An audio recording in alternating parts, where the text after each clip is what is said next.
Sonko yee gaa yaa ngi ci hôtel bi Sonko mooy waaj génn hôtel bi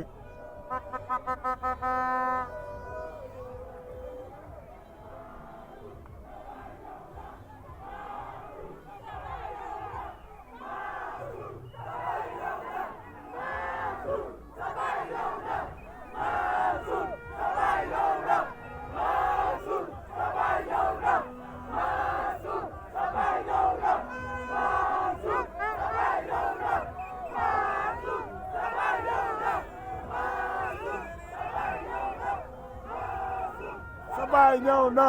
Mansour